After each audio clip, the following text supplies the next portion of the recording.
Professor Friedman's subject today is the energy crisis, a humane solution.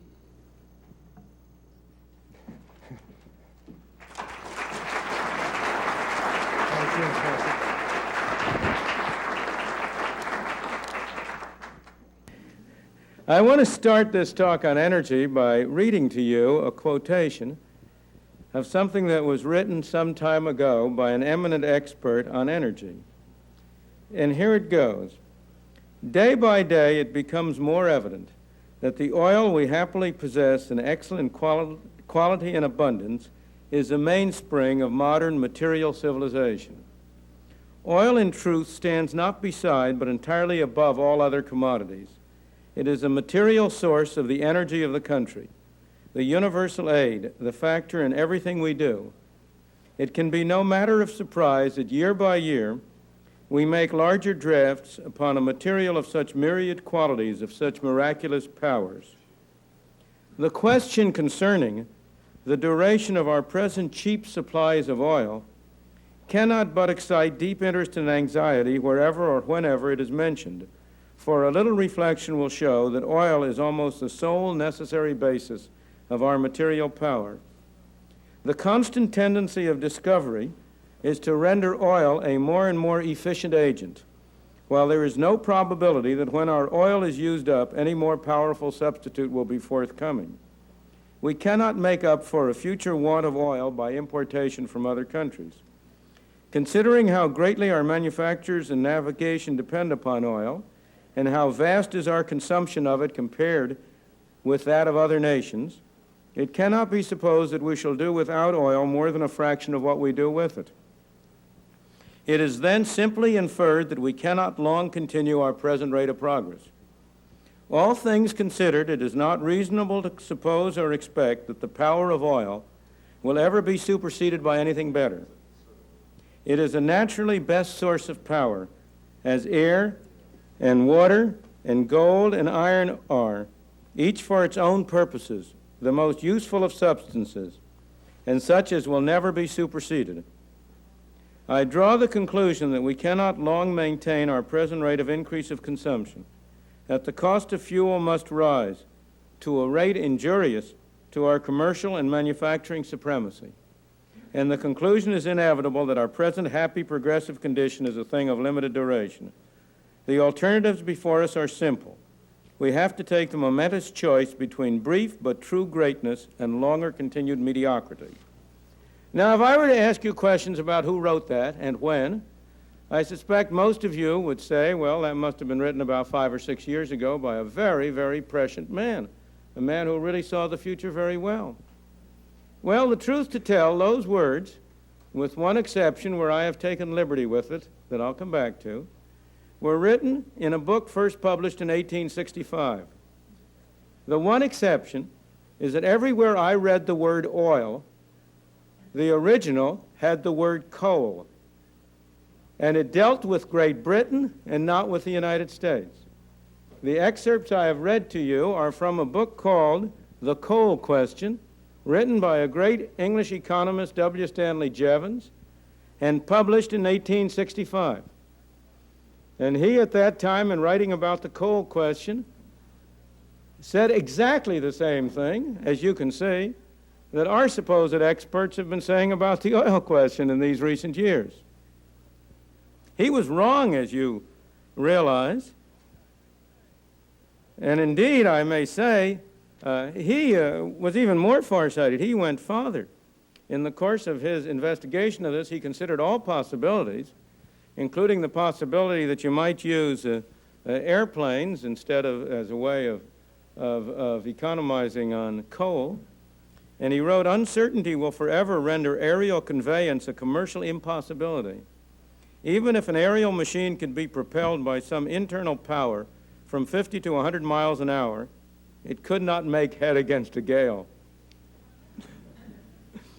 He went on. This was 1865. But as you may know, oil and petroleum had been discovered, and he wrote, petroleum has of late years become the matter of a most extensive trade and has been found admirably adapted for use in marine steam engine boilers. Its natural supply is far more limited and uncertain than that of coal, and an artificial supply can only be had by the distillation of some kind of coal at considerable cost. To extend the use of petroleum, then, is only a new way of pushing the consumption of coal. It is more likely to be an aggravation of the drain than a remedy. Well, that's come full circle. We are now talking about how coal will save us from the shortage of oil. And he was talking about how oil could not save you from the shortage of coal. Now, as I say, what conclusion do we draw from that? Jevons was a very eminent and able man. He was no charlatan. He was one of the great economists of the 19th century. But he was dead wrong. Should we draw the problem that therefore, the conclusion that therefore no problem will arise? Not at all. After all, at least one of his predictions was correct. You will remember he said we have to make the momentous choice between brief but true greatness and longer continued mediocrity. And after all, Great Britain has now descended to long continued mediocrity. Not for the reasons that Jevons supposed, but for very different reasons. I don't believe we should draw the conclusion that no problem will arise. Or should we draw the conclusion that two economists from Rand, Fred Huffman and Richard Nerung, recently stated in an article in a publication produced by that admirable Institute of Contemporary Studies that Laurie Chickering is associated with? They said, and I quote, "Design of prudent energy policy under such uncertainty requires analysis of the implications of alternative resource estimates. These results should be tested in more detailed calculations than those presented and for sensitivity to key assumptions." That is, they are saying that given such uncertainty, what we have to do is to try to pin it down and make sure how much future resources we have. That's not the right conclusion either. On the contrary, all that is a proposal for a make-work project for unemployed economists and engineers. It's doubtful if any amount of research of the kind that Huffman and Nerung propose would have enabled William Stanley Jevons to foresee the discovery of North Sea oil.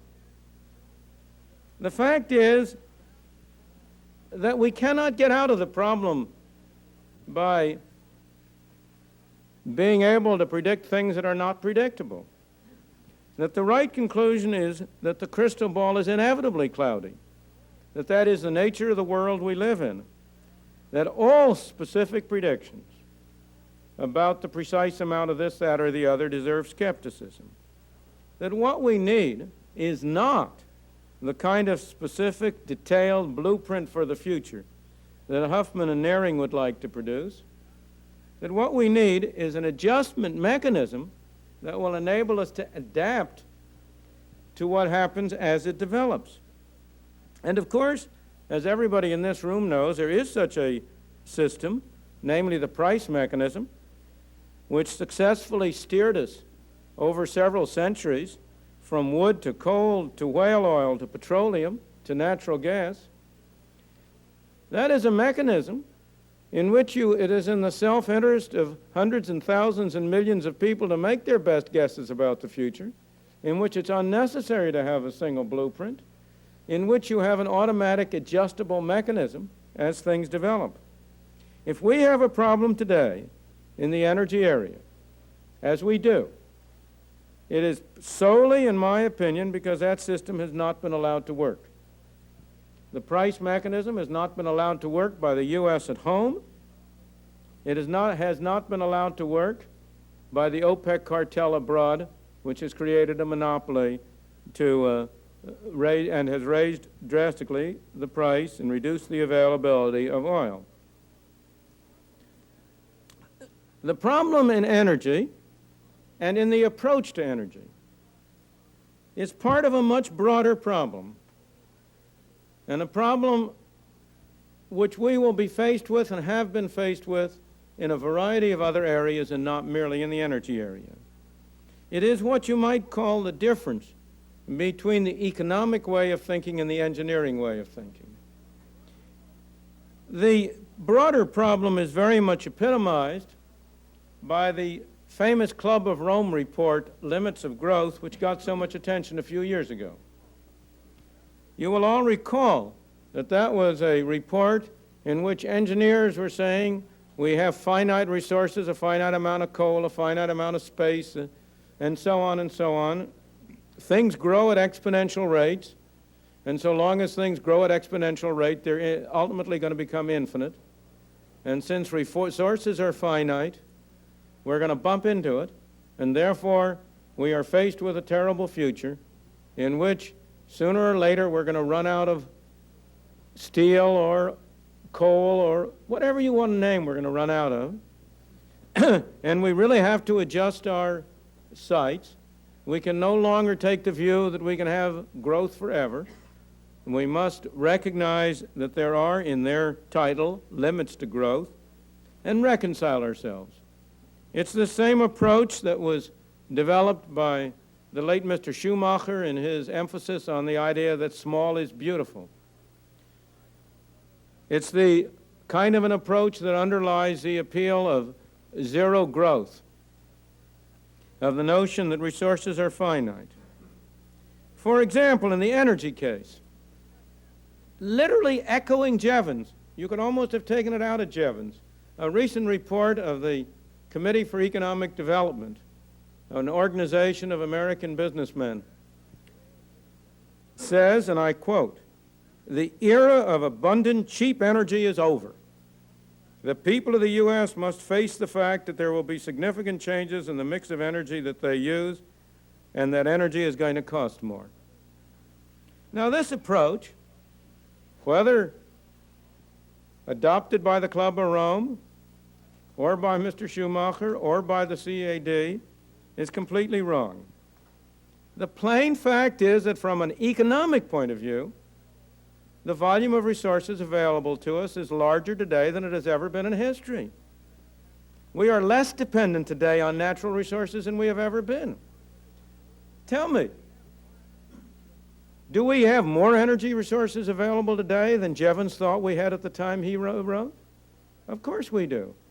If you go back 20 years before Jevons, before the oil was discovered in any significant amount, the volume of energy available was much less because as long as we didn't know about that oil, it wasn't a resource available.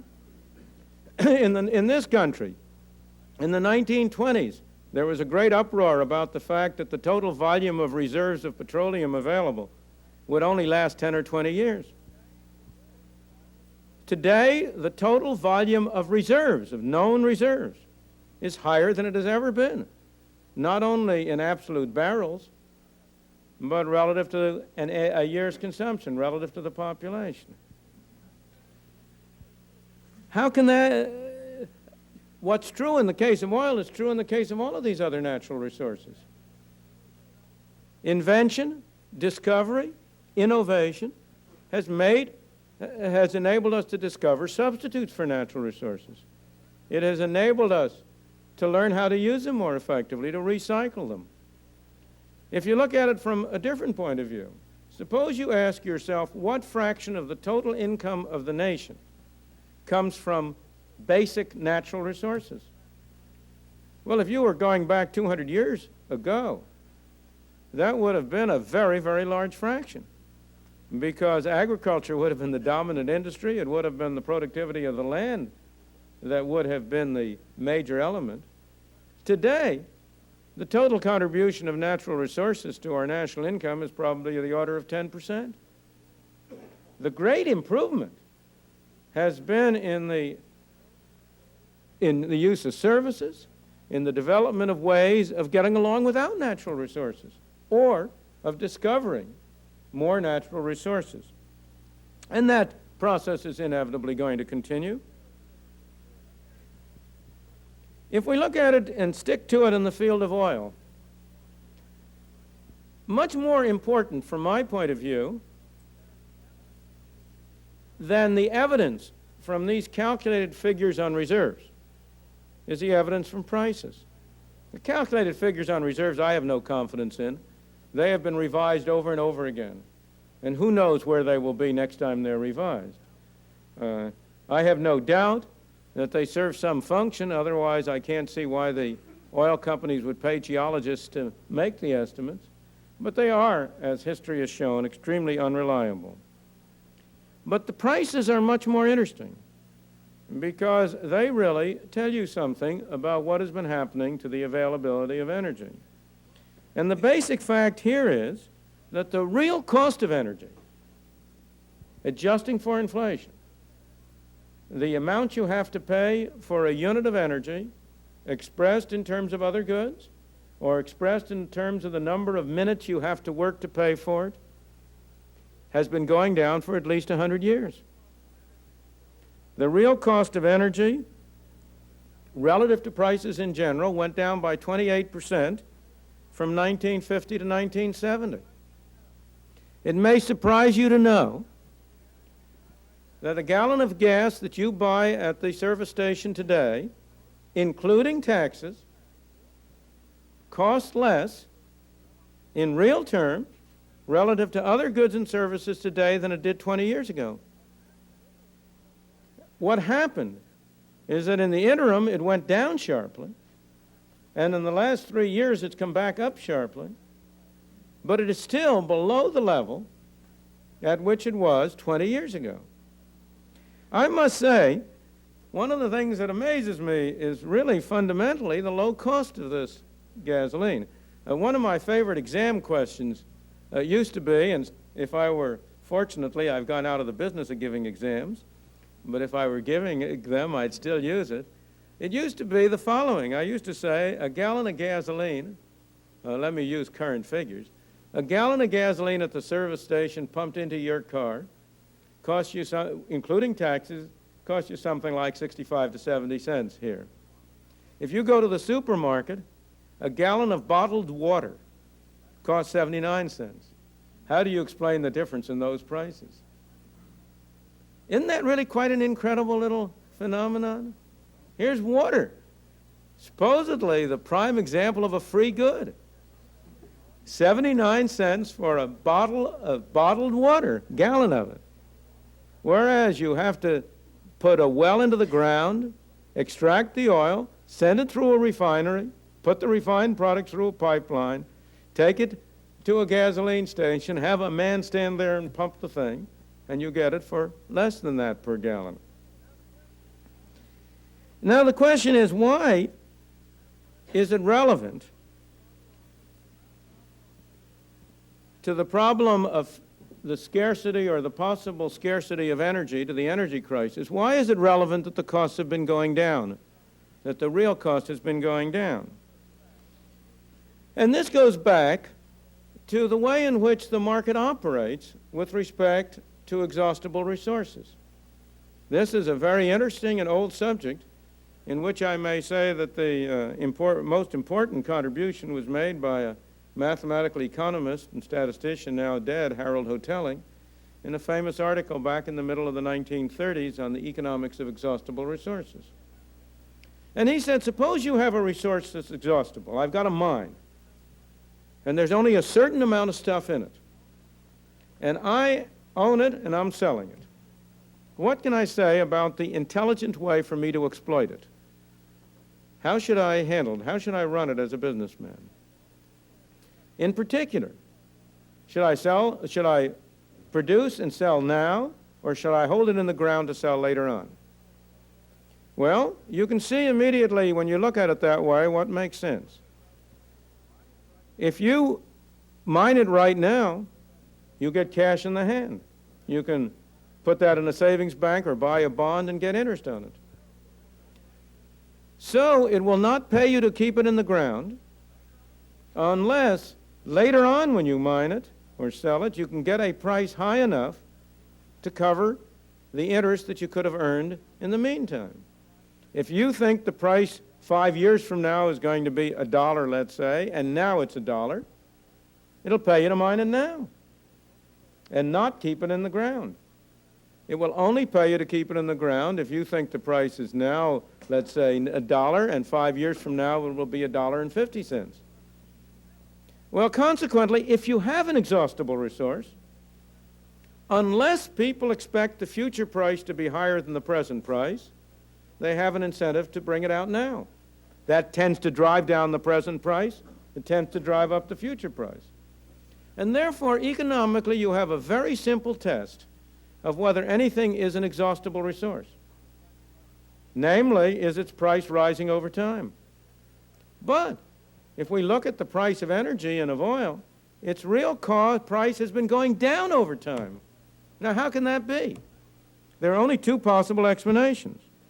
Either the oil companies who have been selling this are extremely stupid and short-sighted and have been throwing away billions of dollars out of their ignorance or incompetence, which seems to me a rather extreme assumption. At any rate, I would have thought that if that were the case, it would have been possible to make a great deal of money by buying a few of them up and setting them on a sensible course. The only other explanation is that from an economic point of view, oil is not an exhaustible resource. You see, consider the difference between a limited finite resource, of which you're never going to have any more, and something of which you can produce currently. Consider wheat. You can keep on producing constant crops of wheat, or you can keep on manufacturing automobiles or producing services. And where you have a reproducible product, there is no reason why its real price relative to other things should rise over time. If you have a Rembrandt that's never going to be produced again, well, then its real price has to rise over time. There's an honest-to-God exhaustible finite resource. But of course, if I have the ordinary garden variety painters who can paint pictures by the hundreds, there's no reason for those prices to be rising over time. And so, the alternative interpretation, and the only one that makes sense, is that in any economic sense, oil, far from being an exhaustible resource, is a producible resource. At constant, more or less constant, or indeed declining costs, because of the improvements in the technology of drilling and exploring and so on, you can find more oil. And therefore, the future price could not rise above the present, because if it tended to do so, it would give somebody an incentive to go out and find more and add to the supply. Of course, that situation may change. But tell me, is it sensible to talk the way so many people talk about the oil industry? The way I interpret them is they say the whole history of oil is divided into two periods.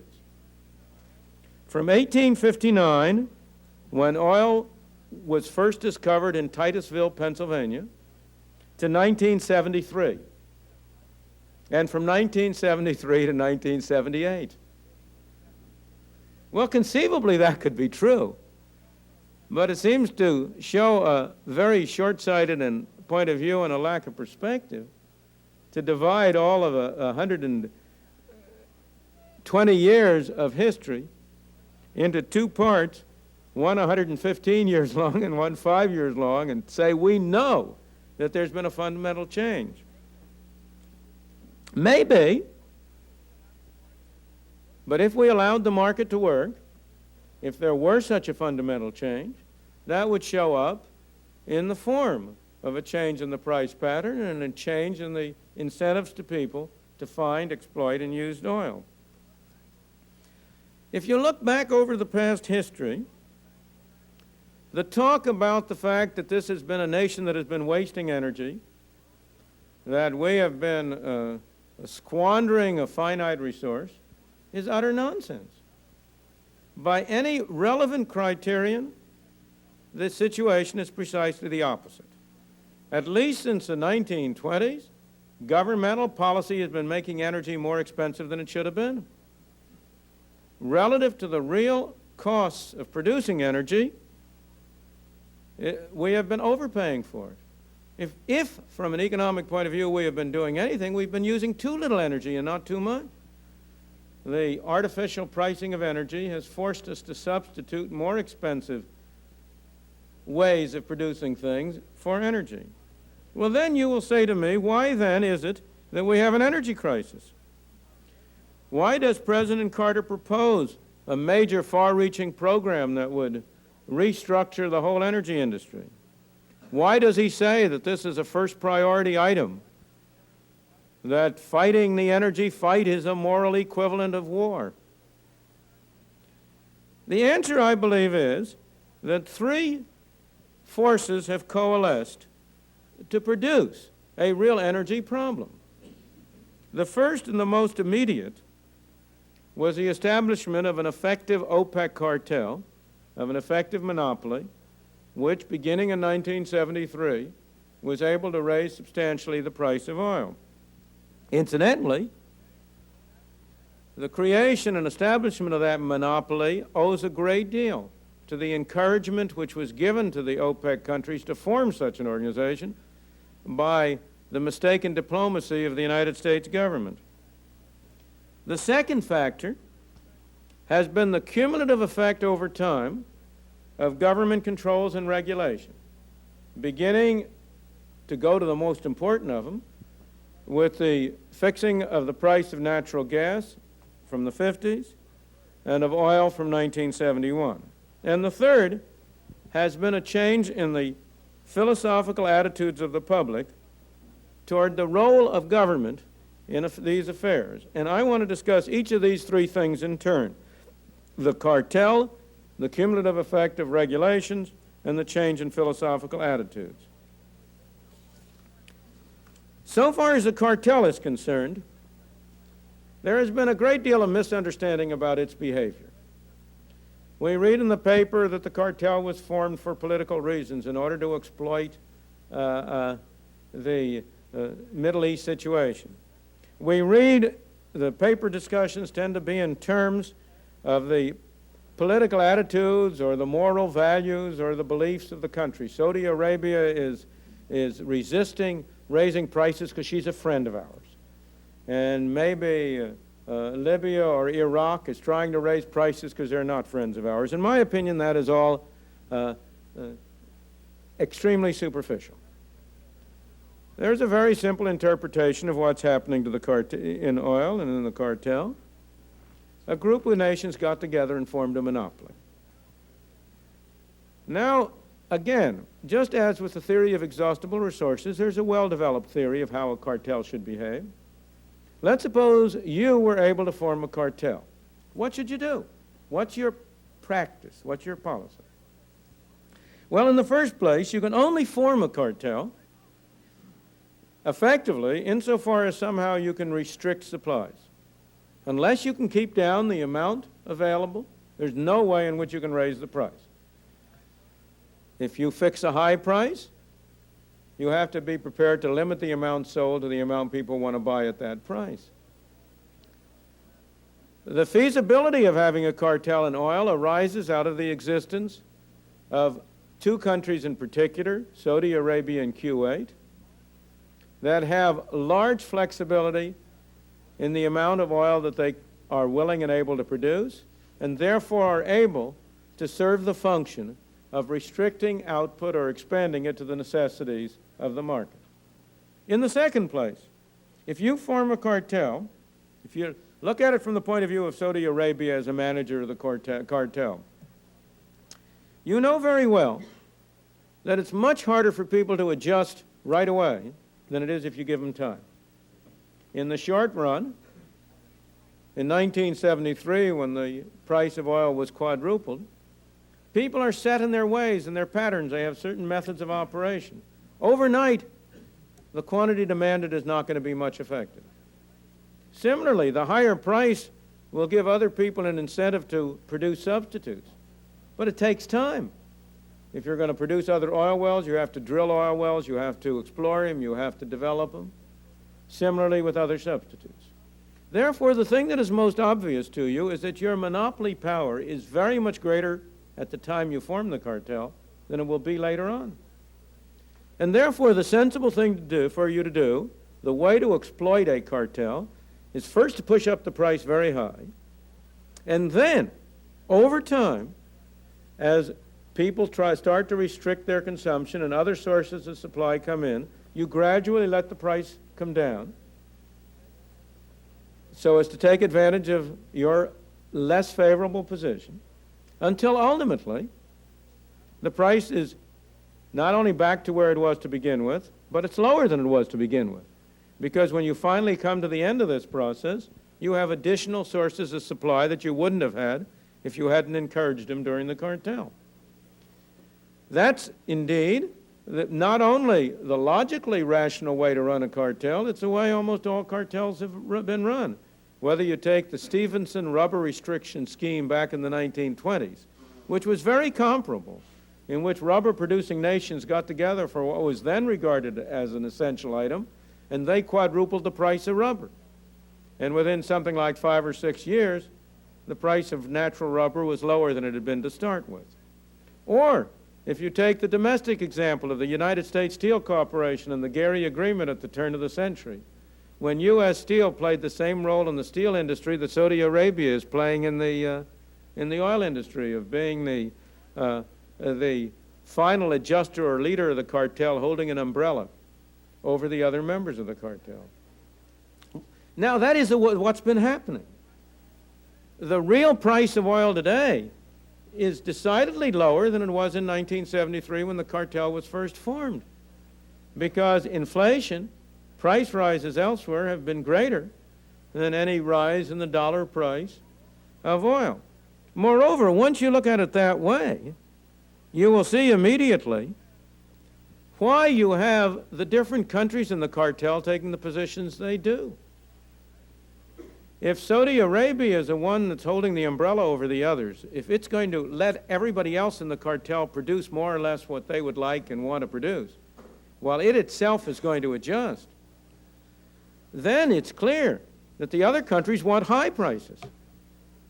And Saudi Arabia is the only one that has a strong interest in not letting the price get too high. Here is Iran or Iraq. If you hold the price high, and if they are allowed to sell all they want to produce, the result of that will simply be that Saudi Arabia, from their point of view, will have to cut down its output sharply. So it's perfectly understandable from a purely logical, rational analysis of the position of the participants that Saudi Arabia has been the most moderate in trying to hold down relatively the price of oil, while Iran, Iraq, and the others have been the most aggressive. Has nothing to do with anything else. And if the Shah of Iran was assuring President Carter that Iran was not in favor of sharply raising the price of oil, that wasn't because he was a friend of America. It was because he and everybody else could see that the market conditions in oil were changing. Because time enough has passed for a reduction in consumption and for an expansion in production. Now, the cartel the price has not been coming down as fast as I thought it would, or as it would have, if it weren't for the fact that we and the rest of the world have been helping the cartel. We and the rest of the world have been helping the cartel by doing everything we can to prevent people from having an incentive to discover and produce more oil. It's not only the United States that's been guilty in this. Every country, whether it be Great Britain or other countries, have seen this as a great opportunity to make a killing, and so they have tried to impose heavy taxes or to offer exploration on terms which would bring back to the government a large fraction of the gross receipts. And the result is that you have had less exploration and less intensive search for new sources than you would have. But the United States has been the worst sinner. It's fascinating to note that energy consumption has dropped in every major country in the world except the United States since 1973. And the reason it has not dropped in the United States is because we in the United States have been trying to prevent the price of energy from reflecting fully the higher OPEC cartel price. We, in fact, have been subsidizing the import of oil. As I'm sure all of you know, the effect of the entitlement program in oil is that we are paying a subsidy of roughly $3 a barrel on every barrel of oil imported from OPEC or from anybody else outside this country. Incredible policy, but a fact. But despite The best efforts of the United States and other countries to shore up the cartel, it'll break. It's a question of time, and you can see the signs already. The newspapers have been full of stories that there's going to be a glut of oil in the next few years, but they say, oh, of course, that's temporary. Wait till 1985. Well, wait till 1985. Let me turn to the second main factor, which has been the cumulative effect of government controls and regulations. And here, the oil industry must bear much of the blame. I would not want to, for a moment, suggest the idea that we have a wicked government on one side and a pure, snow-white oil industry on the other. Very far from it. There is no industry in this country that speaks more loudly about the virtues of free enterprise and does more to undermine it than the oil industry. Until the 1970s, government controls and regulations were very strongly pro-Texas, Oklahoma oil industry. Beginning in the 1920s, the oil industry induced the federal government to introduce a specially favorable treatment on taxes, the infamous percentage depletion arrangements. Beginning in the 1930s, you had pro-rationing of oil by state boards, the Texas Railroad Commission, the Oklahoma Commission, and so on. Essentially, a government state-administered cartel allocating production quotas to various outfits. And that was made possible by the federal legislation, the Connolly Hot Oil Act, which made it a federal offense to transport oil produced in excess of state quotas across state lines. Incidentally, that was not John Connolly. That was Tom Connolly, the flamboyant Texan who always used to wear a black tie. In 1959, President Eisenhower, so you can see I'm strictly bipartisan, introduced oil import quotas. That's an absolutely marvelous example of the perversity of government, of how government has an absolute genius for doing precisely the opposite of what needs to be done. Here in 1959, the situation was that foreign oil was cheap and plentiful. Domestic oil was, relatively speaking, expensive and scarce. So what do? We keep out the cheap, plentiful oil, and we encourage domestic oil by imposing a quota on the amount of oil that could be imported from abroad. The result was to make the price of oil in the United States about $1.50 a barrel higher than the price of oil in the world market. Now comes 1973, and what happens? Foreign oil becomes scarce and expensive. Domestic oil becomes, relatively speaking, cheap and available. So what do in the full wisdom of the government? We impose a tax on the production of a domestic oil and give a subsidy to importing the expensive, scarce foreign oil. If you could think of more perverse policies, you have a better imagination than I do. Now, the situation has changed.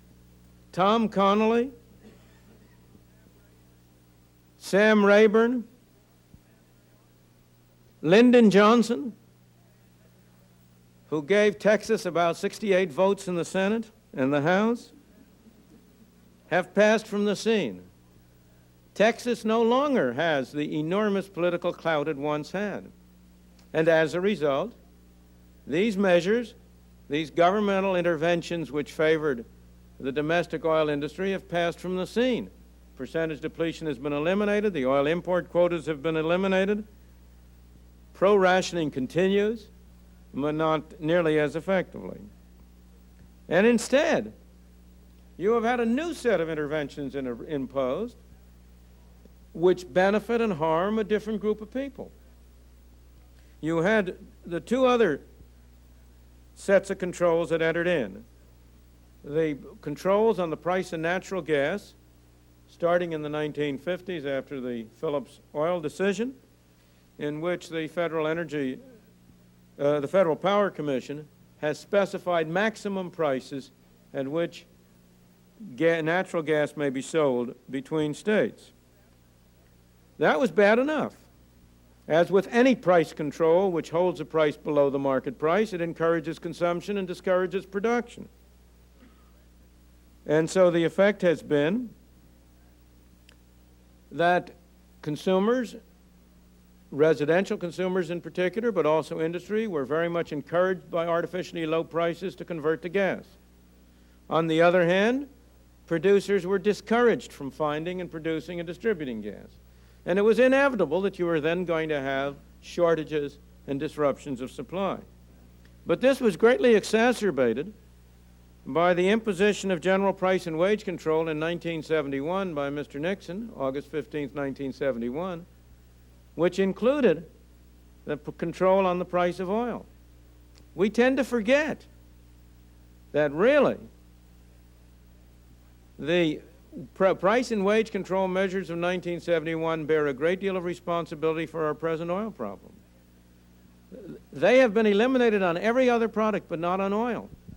It was an unfortunate accident that just at the time when those price and wage controls were being dismantled, you had the oil crisis in the Middle East, and you had 1973, the quadrupling of the price of oil by OPEC. There was an oil price control in place, but it was not removed.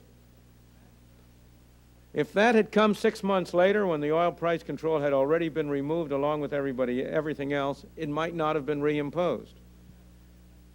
But that's hypothetical. What is the fact is that it remained.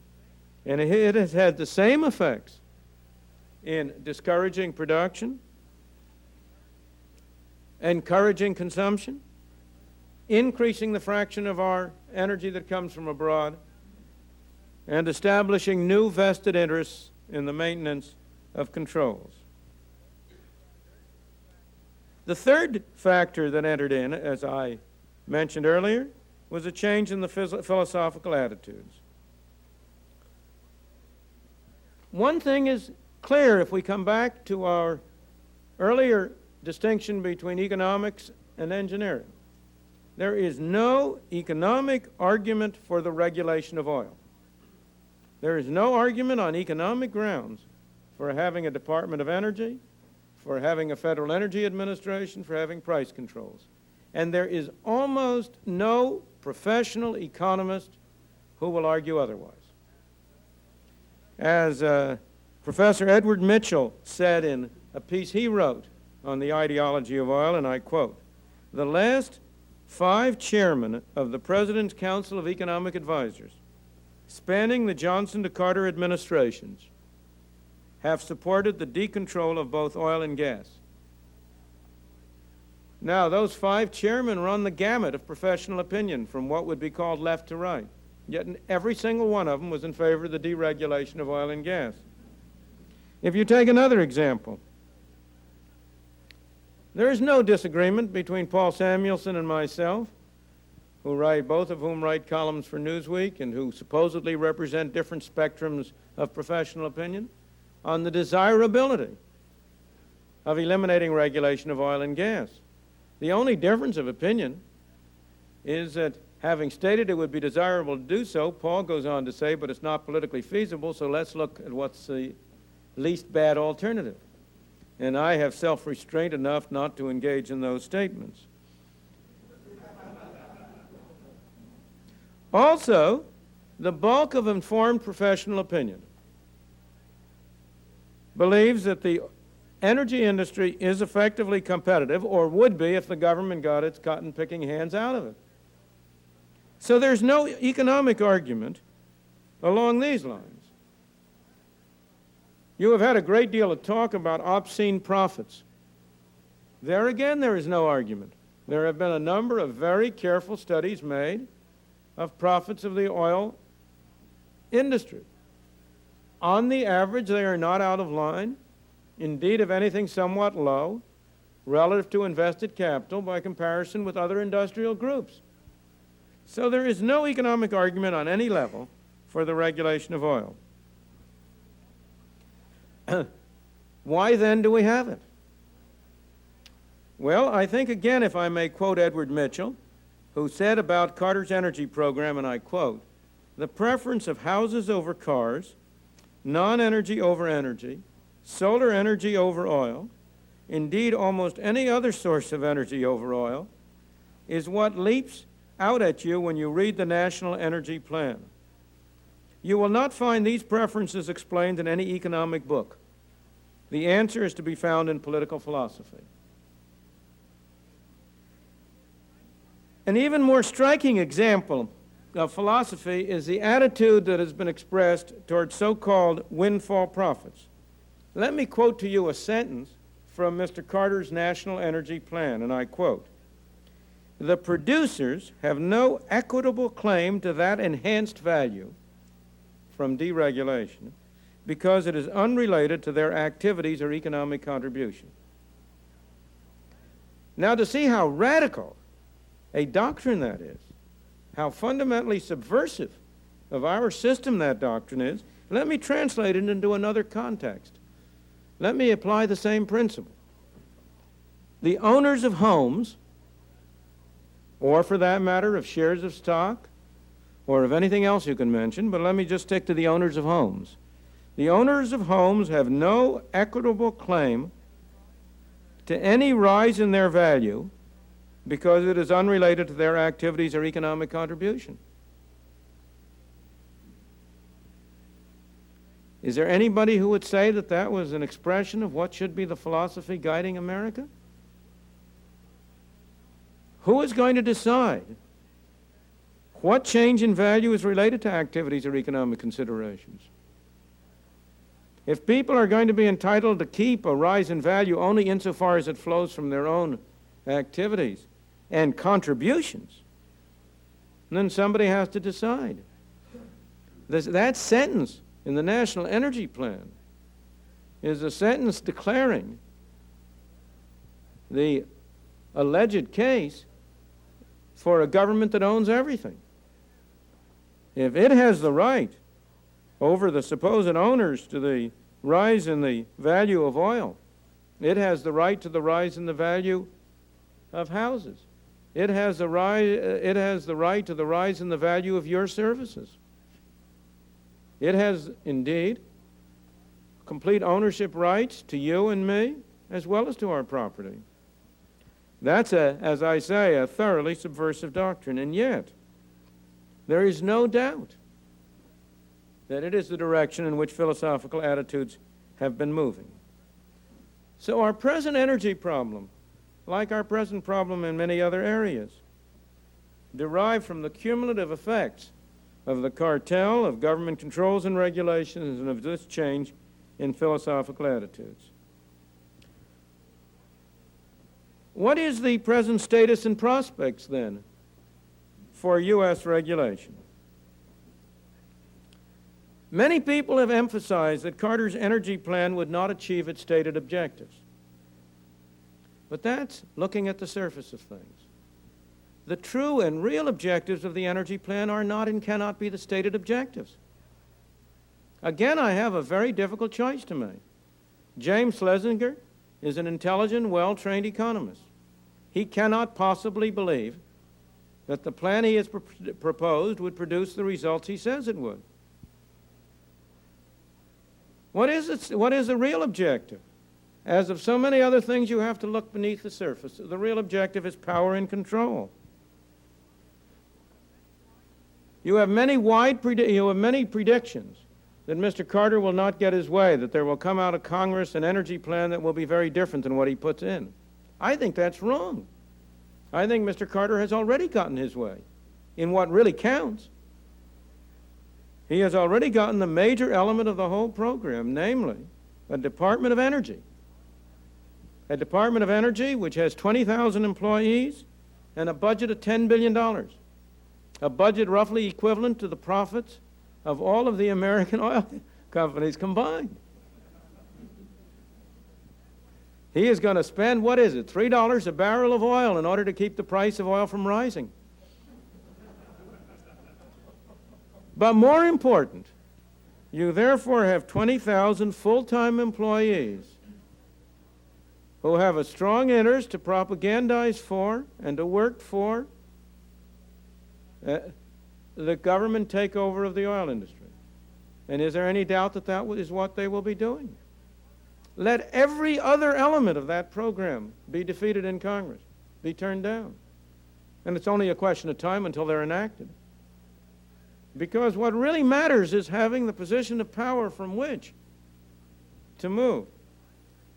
So I believe that those people who have been rather optimistic on the ground that Congress is not going to enact the measures Carter proposed are making an enormous mistake. That the Congress has already given Carter most of what's involved. And I may say the Department of Energy was established with a bipartisan vote of Republicans and Democrats. Unfortunately, Republican politicians are no less short-sighted than Democratic politicians when it comes to matters of this kind. The next question, and the final question is, how come? Why is it that we have moved in this direction? Why is it that we have adopted these counterproductive controls on the prices of gas and oil, that we have enacted this enormously expensive boondoggle of a Department of Energy? The answer is very straightforward. The enactment of such intervention has been and remains politically profitable. We must apply the same kind of an analysis to the political system that we apply to the economic system. If we try to interpret the way business acts, we ask what is in it for business? What direction of activity is profitable? We have to ask the same thing on the political level. That's a different market in which the people are trying to acquire votes. They are trying to acquire position and influence. And they will do what's politically profitable to do. They have gotten political hay from professing to protect the consumers of natural gas from higher heating bills. Here is the senator from my longtime state of residence, Illinois, Senator Adlai Stevenson, who has been in the forefront of those trying to hold down natural gas. I once wrote an article in which I said that was a bill he was proposing was a bill to drive industry out of the state of Illinois. That's indeed what it is. Because if you hold down natural gas prices, it's going to be first allocated to residences. Industry isn't going to get it. They're going to move down to Texas to be able to get it intrastate. But nonetheless, the lower price of oil was visible to Mr. Stevenson's constituents, the lower price of gas. The fact that they were losing their jobs in the process, that wasn't visible. So he gained votes the one way and didn't lose them the other. There's too much of a tendency to interpret votes in terms of what people believe. Human beings are amazingly adaptable. The capacity of the human being to adjust his beliefs to his interests cannot be underestimated.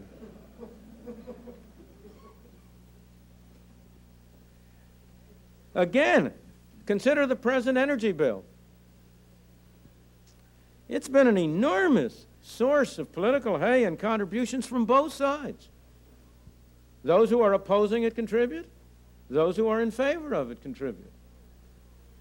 And so it's in the self-interest of Congress to argue about and debate and discuss issues of this kind in order to have something to sell to their constituents. Over and above this, you have had the general sentiment in society at large toward more and more government control. And this is only a particular manifestation of it. After all, this isn't the first industry that's being nationalized. Passenger traffic has been nationalized through Amtrak. Freight traffic is on the way to being nationalized through Conrail. It's a continuation of that same trend that the energy industry is on the way to being nationalized. What is the bottom line? What will be the effect on the price and the availability of energy? Well, obviously, the situation is not a very favorable one, but I think it's a mistake to go to the other extreme and become a purveyor of doom and gloom. Just as you should never underestimate the ability of people to adjust their beliefs to their interests, you should also never underestimate the ability of people to get around controls that interfere with them. There is a strong incentive for people all around the world to find ways of getting around these artificially expensive energy, to find ways to produce and benefit from the artificial energy. And as a result, the price of crude oil will come down in real terms, as it has been coming down since 1973. Sooner or later, the cartel will break down. Now, let me emphasize again, that doesn't mean it was a mistake for the people to, from their point of view, to have had the cartel. You must not confuse two different propositions. The statement that the cartel will ultimately break down and disappear is one statement. The implication that people sometimes draw from that it was against their interest to establish the cartel, is wholly wrong. During this temporary period of running the cartel, they are amassing enormous wealth. That wealth is not going to disappear when the cartel breaks down. All that means is that when the cartel breaks down, their regular business of providing oil will go back to yielding them the kind of income it did before. But in addition, they will have this enormous accumulated wealth. Of course, like all governments, they will be short-sighted too, and they will dissipate much of it. So it may be they won't end up much better than they would have been, but they will have quite a fling in the interval. So that I think that we're not going to head for doom and gloom. The price of energy will come down. We are not going to have a worldwide shortage of energy, but we're going to pay a heavy price. We shall have a lower standard of living than we could have had. We shall have a lower rate of growth than we could have had. And we shall end up stuck with another major government parasite sucking our lifeblood and making it more difficult to overcome the adverse effects of government controls on our lives. Thank you.